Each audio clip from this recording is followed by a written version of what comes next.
الولايات المتحدة الأمريكية بتتحدث عن مبدأ قبول الدول عودة مواطنيها عندما يتم ترحيلهم من الدول التي يقطنون بها، وفي ذلك أشارت إلى جنوب السودان، وقالت إن سوف يتم عقوبات على أو إلغاء التأشيرات لحاملي جواز السفر لجنوب السودان، وعدم إصدار تأشيرات جديدة نظرا لرفض أو عدم سرعة تلبية جنوب السودان لعودة مواطنيها.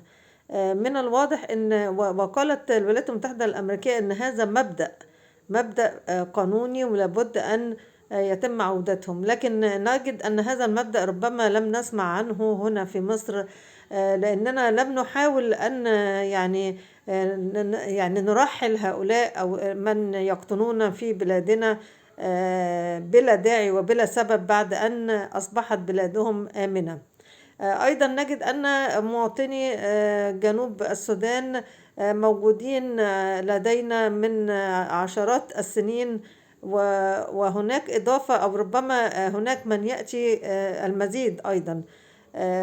يعني الولايات المتحدة الأمريكية على لسان وزير خارجيتها قال كفى استغلال الولايات المتحدة الأمريكية، اعتبر عدم قبول جنوب السودان بعودة مواطنيها بأنه استغلال، وحذر ويعني بأن الولايات المتحدة الأمريكية سوف يعني تتخذ إجراءات عقابية ضد هذا التصرف.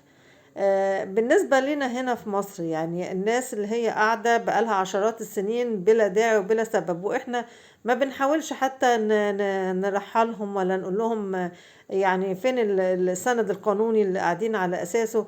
لا بالعكس، احنا بندور على الدمج والمش عارف ايه، وحتى في حديث في بعض الصحف السودانية أو المواقع السودانية بتقول إن يعني خروج السودانيين من مصر يعني في نوع من العرقلة. يعني هل هذا صحيح؟ لا نعرف. يعني هل هذه العرقلة من طرف مصر أو من جانب مصر؟ لا نعرف أيضا. ولكن كل ما يعني نريد أن يكون هناك يعني أسباب قانونية لوجود هؤلاء أو أي جنسية على أرض مصر. لابد أن يكون لها سبب قانوني، وليس كل من يعني يود أن يعد أو أن يأتي إلى مصر ليقيم ويندمج كما يقال، يندمج مع 110 مليون اللي موجودين هنا في مصر، يسمح له بذلك. وإلا أين حق المواطن المصري؟ يعني المواطن المصري يروح فين بقى؟ يعني يبقى مصيره إيه أو يروح فين في وسط هذه الهوجة؟